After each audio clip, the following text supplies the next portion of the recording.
Good morning madam. Good morning, madam. Good morning madam. All of you, good morning.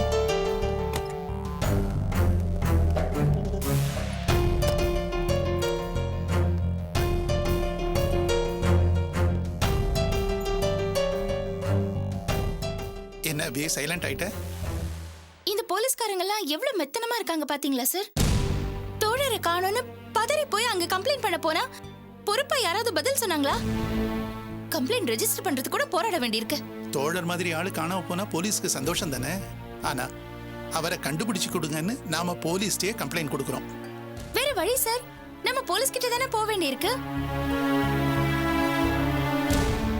ஒருவேளை போலீஸால கூட தோழர் ஆபத்து வந்திருக்கலாம் இல்லையா? அபி, போலீஸுக்கு தோழர் மேல கோபம் இருக்கலாம், ஆனா வெளிப்படையா காமிச்சுக்க மாட்டாங்க. யாருக்கும் தெரியாம தானே சார் இருக்கு இன்னும். அபி, நீ அந்த அளவுக்குலாம் சந்தேகப்படாத. இவங்க செய்வாங்க சார், இவங்களுக்காக இல்ல, ஆதி மாதிரி ஆளுக்கு அவனோட பணத்துக்காக கண்டிப்பா செய்வாங்க. இவங்களை எல்லாம் சும்மா விடக்கூடாது. எப்ப பார்த்தாலும் டென்ஷன் இவங்களால. அபிமா, வாங்க சார், சொல்லுங்க. பத்திரிக்கையில உங்களை பத்தி ஒரு நியூஸ் வந்திருக்கு. நியூஸ் என்ன அபி? என்ன நியூஸ்? படிக்கட்டுமாமா? படிங்க. நில மோசடி, அபி கன்ஸ்ட்ரக்ஷன் அத்துமீறல். சமீப காலமாக இந்தியாவுக்குள் வரும் பன்னாட்டு நிறுவனங்கள் இங்கிருக்கும் உள்நாட்டு தொழில் அதிபர்களுடன் கூட்டு சேர்ந்து பல்வேறு தொழில்களை தொடங்க ஆரம்பித்திருக்கிறார்கள். இது உள்நாட்டு தொழிலை மறைமுகமாக பாதிக்கும் அபாயம் உள்ளது. அது ஒருபுறம் இருக்க, தொழில் தொடங்கும் நிறுவனங்கள் அவற்றுக்கான தொழிற்சாலைகள் அமைப்பதற்காக தகுதியான இடங்களை தேர்வு செய்து அதை கையகப்படுத்துகின்றன. அவற்றின் ஆக்கிரமிப்புக்கு உள்ளாகி பாதிக்கப்பட்டவர்கள் பலர். அந்த வகையில் தற்போது டிஜிட்டல் வேலி என்ற அமெரிக்க நிறுவனம் கட்டுமான தொழிலில் அபி கன்ஸ்ட்ரக்ஷனுடன் கூட்டு சேர்ந்து களத்தில் இறங்கி உள்ளது. அபி கன்ஸ்ட்ரக்ஷனில் இந்த மெகா ப்ராஜெக்டுக்கு கிட்டத்தட்ட 1000 ஏக்கர் நிலம் வளைக்கப்பட்டிருக்கிறது. அதில் 10% மற்றவர்களின் நிலங்களை ஆக்கிரமித்து திட்டமிடப்பட்டிருக்கிறது. இதை அரசோ தகுந்த அதிகாரிகளோ கண்டுகொள்ளாமல் இருக்கிறார்கள். இதன் மேல் உரிய நடவடிக்கை எடுக்கப்படுமா என்று கடவுளுக்கே வெளிச்சம். பின் குறிப்பு: நமது பத்திரிகை சம்பந்தப்பட்ட அதிகாரிகளிடம் விசாரித்த போது யாரும் பதில் சொல்லவில்லை. அவ்வளவுதாம்மா. நான்சென்ஸ். யார் இப்படி ஒரு ராங்கான இன்ஃபர்மேஷனை கொடுத்தது? அபி, நாம சும்மா விடக்கூடாது. அந்த பேப்பர் பேர் என்ன? செய்தி எக்ஸ்பிரஸ். பேர் பாரு, செய்தி எக்ஸ்பிரஸ். இந்த பத்திரிகை மேல மான நஷ்ட வழக்கு போடுறோம்.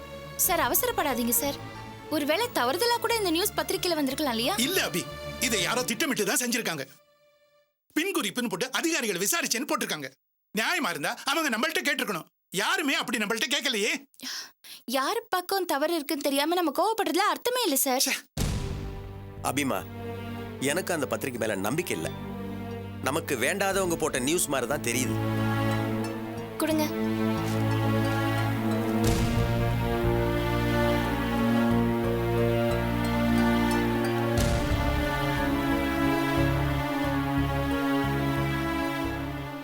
சார், ஏதோ தவறுதலா எழுதின மாதிரி தான் நான் நினைக்கிறேன். என்ன அபி, இவ்வளவு பெரிய நியூஸ் போட்டிருக்கான், தவறுதலா? விடுங்க சார், நீங்க சொல்ற மாதிரி பர்பஸா எழுதிருந்தாங்கன்னா அதுக்கப்புறமா நம்ம ஆக்ஷன் எடுத்துக்கலாம். அப்ப இந்த நியூஸ் அப்படியே விட்டுலாங்கறியா? இல்ல சார், மறுப்பு போட சொல்வோம். என்னம்மா? அம்மா, நான் ஒரு லெட்டர் டைப் பண்ணட்டுமா? வேண்டாம், நேரா போய் அந்த எடிட்டரை மீட் பண்ணி பேசிடலாம் சார். ஆமா. பத்திரிகை ஆபீஸோட அட்ரஸ் இதோ இருக்கு. 6 தெற்கு பெருமாள் கோவில் தெரு, வடபழனி, சென்னை 26. சார், போயிட்டு வந்துடலாம் வாங்க சார். நீங்க ஆபீஸ் பாத்துக்கங்க கிருஷ்ணன் சார்.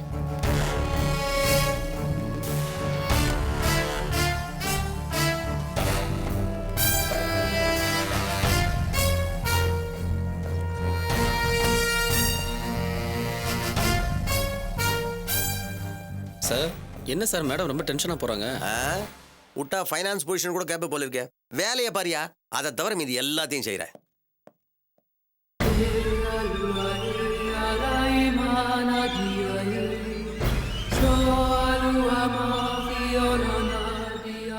தோழர். எதிரியே என்னை தோழர் என்று அழைப்பதை என்னவென்று சொல்வது? விளையாட்டு வேண்டாம் தோழரே. நீங்கள் தான் என்னோடு விளையாடுகிறீர்கள். உனக்கு என்ன வேணும்னு கேளு, தர்றேன். எங்களுக்கு வேண்டியதை நாங்களே போராடி பெற்றுக் கொள்வோம். நான் உனக்கு என்ன வேணும் தான் கேட்டேன். எம் மனித இனம் அடிமைப்பட்டு கிடக்கிறதே, அதற்கு விடுதலை வேண்டும். உன்னால் வாங்கி தர முடியுமா? தோழர், உனக்கு பின்னாடி ஒரு பெரிய கூட்டமே இருக்கு. நீ எதை சொன்னாலும் அதை கண்ண மூடிட்டு செய்யற கூட்டம். அதை பயன்படுத்திக்கிட பார்க்க வேண்டியதானே. அற்புதமான யோசனை. காலம் காலமாக இந்த மண்ணில் அதுதான் நடந்து வருகிறது. அப்புறம் என்ன, நீ அப்படியே இருந்துட்டு போக வேண்டியதானே. அப்படியே வாழ்ந்து விட்டு போவதற்கு நான் அகிரணை அல்ல. இறந்த பிறகும் வாழ வேண்டும் என்று ஆசைப்படுகிறேன். அதை பத்தியெல்லாம் நீ கவலைப்பட வேண்டாம். நீ செத்ததுக்கு அப்புறம் உனக்கு ஆளுயிர சிலை, உன்னை பற்றிய வரலாறு, இவற்றையெல்லாம் நாங்கள் பார்த்துக் கொள்வோம். நீங்கள் வரலாற்றையே மாற்றி எழுதும் வல்லமை கொண்டவர்கள் என்பது எமக்கு தெரியும். உலகம் முழுமையும் எங்களை தீவிரவாதிகள் என்று நம்ப வைத்து விட்டீர்கள் அல்லவா? அதான் எல்லாம் தெரிஞ்சு வச்சிருக்கிய, பின்ன ஏன் பிடிவாதம் பிடிக்கிற? உங்களின் நயவஞ்சகத்துக்கு எதிராக என்னிடம் இருக்கும் ஒரே ஆயுதம் இந்த உறுதிதான். இதற்கு பிடிவாதம் என்று பெயரிட்டால் அதற்கு நான் பொறுப்பல்ல. ஏய், ஆதி விஷயத்துல நீ கொஞ்சம் அனுசரிச்சு போனேன்னா நீ கனவுல கூட எதிர்பார்க்காத ஒரு வாழ்க்கை கிடைக்கும். போராளிக்கு எதிராக பேரம் பேசிக் கொண்டிருக்கிறாய். ஆதியும் அவனது கூட்டமும் தாங்கள் செய்த தவறுகளை ஒத்துக்கொண்டு நீதிமன்றத்தில் சரணடைய வேண்டும். நடக்காத கதையை பேசாதே. அக்கிரமம் செய்யும் உங்களிடம் இருக்கக்கூடிய இந்த பிடிவாதம் அதற்கு எதிராக போராடும் எங்களிடம் இருக்காதா? நீ அதிகமா எதிர்பார்க்கிறியா? ஓப்பனா கேளு. முட்டாள்! என்னை விலை பேச முடியாது என்பது கூடவா உனக்கு தெரியவில்லை? டேய், வீணா உன் உடம்ப புண்ணாய்க்கிடாத. மிரட்டலாலும் என்னிடம் சாதிக்க முடியாது. என்ன நீ ரொம்ப கோவப்படுத்தாத. மரியாதையா ஆதிய நீங்க ஏமாத்தி எடுத்த வீடியோ ஆதாரத்தையும் சங்கரவாண்டி உன்கிட்ட கொடுத்த ஆதாரங்களையும் எல்லாத்தையும் என்கிட்ட கொடு. முடியாது. டேய், உன்ன போட்டு தள்ளிடுவேண்டா. செய். சாவுடா. இல்லடா, உன்னை இப்படியே கொல்ல போறதில்லடா. கொஞ்சம் கொஞ்சமா உன்னை சித்திரவை செஞ்சு கொல்ல போறேன்டா. கடைசி தடவையா கேட்கிறேன். ஆதிக்கு எதிரான எல்லா ஆதாரத்தையும் உன்னால ஒப்படைக்க முடியுமா முடியாதா? முடியாது முடியாது முடியாது. சத்து தோழரா, போடா.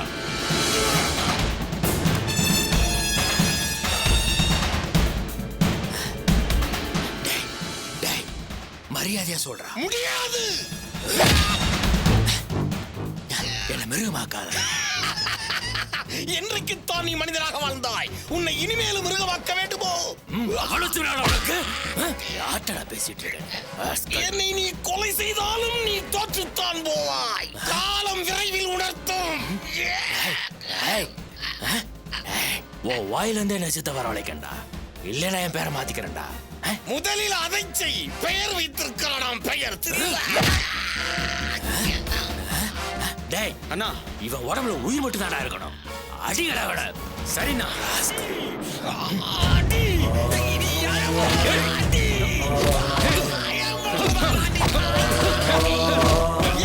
உனக்கு பதில் கிடைக்காது. எவ்வளவு கஷ்டப்படுத்தினாலும் உன்னால் வளைக்க முடியாது. நடக்காது. என்னிடமிருந்து உனக்கு ஆதாரம் கிடைக்காது. என் உயிரே போனால் உனக்கு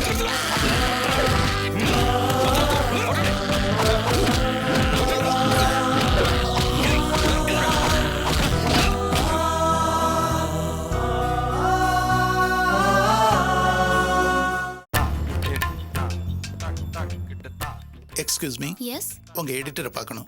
என்ன விஷயமா? நீங்க யாரு? இன்னைக்கு வந்து இஷ்யூல அபி கன்ஸ்ட்ரக்ஷன் நியூஸ் வந்திருக்கு, அதை பத்தி பேசணும். நீங்க அபி கன்ஸ்ட்ரக்ஷனோட எம்டி வந்திருக்கேன்னு சொல்லுங்க. ஒரு நிமிஷம் இருங்க மேடம்.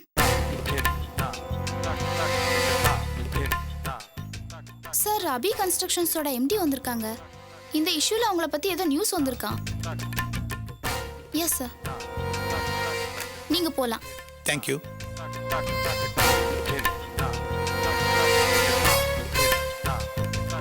வணக்கம் சார். வணக்கம். வாங்க உட்காருங்க. சார், நீங்க செய்யறது உங்களுக்கே நல்லா இருக்கா? நாங்க யாரோட நிலத்தையும் ஆக்கிரமிக்கல.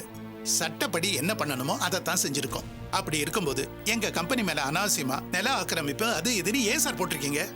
சார், நாங்க யாரையும் வம்புக்கு எடுக்க மாட்டோம். எந்த ஒரு செய்தியும் உண்மை இல்லாம பப்ளிஷ் பண்ணவும் மாட்டோம். அப்படின்னா நாங்க நில ஆக்கிரமிப்பு பண்ணிருக்கோம்னு நீங்க சொல்றீங்களா? உங்களால அதை நிரூபிக்க முடியுமா? இந்த நியூஸை கொண்டு வந்து கொடுத்ததே எங்க சப் எடிட்டர் தான். நான் அவங்கள கூப்பிடுறேன். மேற்கொண்டு நீங்க ஏதாவது கேட்கணும்னா அவங்க கிட்டயே கேட்டு தெரிஞ்சுக்குங்க. அதுதான் உங்களுக்கு பெட்டர்.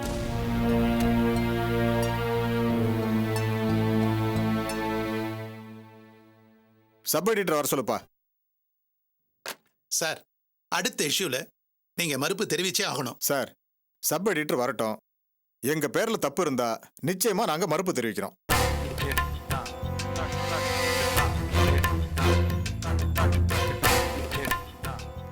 Excuse me.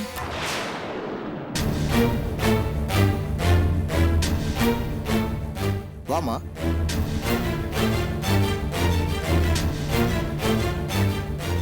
கூப்பிட்டீங்களா சார்? ஏமா, நீ கொடுத்த நியூஸ்ல தப்பு இருக்கிறதா இவங்க 2 பேரும் சொல்றாங்க. அடுத்த இஷ்யூல நம்ம கண்டிப்பா மறுப்பு தெரிவிச்சாகணும். சார், நான் கொடுத்த நியூஸ் கரெக்ட் தான். யாருக்கும் வருத்தம் தெரிவிக்க வேண்டிய அவசியம் இல்ல. ஆனந்தி, நீங்க எதுவும் சொல்ல வேண்டாம். நீங்க வாங்கின நிலத்துல 10 ஏக்கர் ஒரு விவசாயிக்கு சொந்தமானது. அதை நீங்க ஆக்கிரமிச்சிருக்கீங்க. நோ, ஒரு ஸ்கொயர் ஃபீட் கூட நாங்க ஏமாத்தி வாங்கல. எல்லாத்தையும் பக்காவா செக் பண்ணி தான் வாங்கியிருக்கேன். அதுலயும் 10% எழுதியிருக்கேன். அதாவது 100 ஏக்கர். சாரி, அது ஏதோ பிரிண்டிங் மிஸ்டேக். 10 ஏக்கருக்கு பதிலா 10% அடிச்சிருக்காங்க. அடுத்த இஷ்யூல நாங்க அதை திருத்திடுறோம். நான் யாரோட சொத்துக்கும் ஆசைப்படுறவ இல்ல.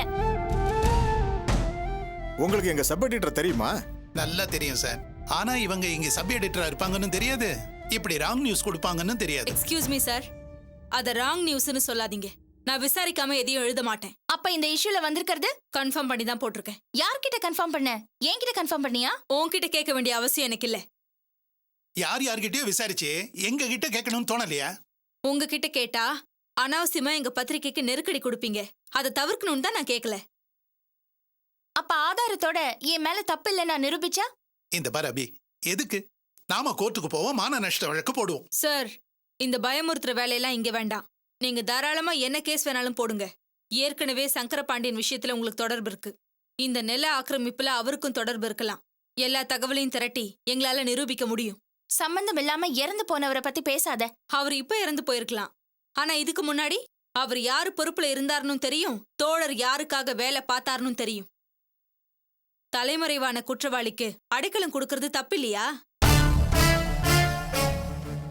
அபி, இவ ஒருத்தி தான் நல்லவளா இருப்பான்னு நினைச்சேன். இவ ஆதிய தாண்டிடுவா போல இருக்கே. இத பாருங்க, யாரு தப்பு செஞ்சாலும் நான் எழுதுவேன். நான் எந்த காலத்திலயும் ஆதிய ஒரு மனுஷனா மதிச்சதே கிடையாது. ஆதி கெட்டவன்னு இந்த உலகத்துக்கே தெரியும். ஆனா நீங்க என்னம்மா அபி என்ன தப்பு பண்ணா?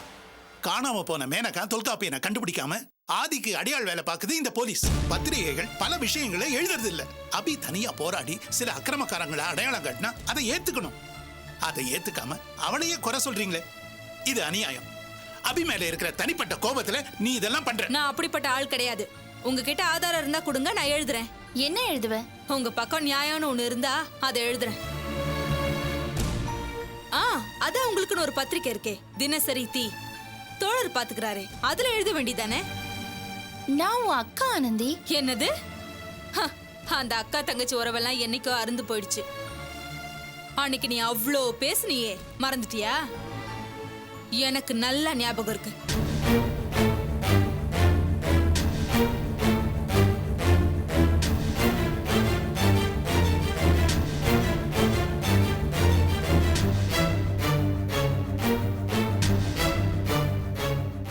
வாங்க சார் போலாம்.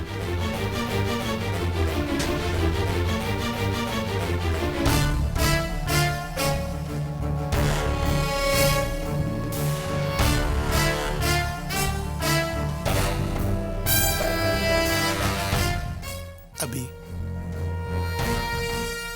கஷ்டமா இருக்குது சார். ஆனந்தி எனக்கு எதிரா இருப்பான்னு நான் நினைச்சு கூட பார்க்கல. அவ ரொம்ப மாறிட்டா அபி. மாறல, அவ எப்பவும் போலதான் இருக்கா. ஆனா உண்மைய புரிஞ்சுக்கல.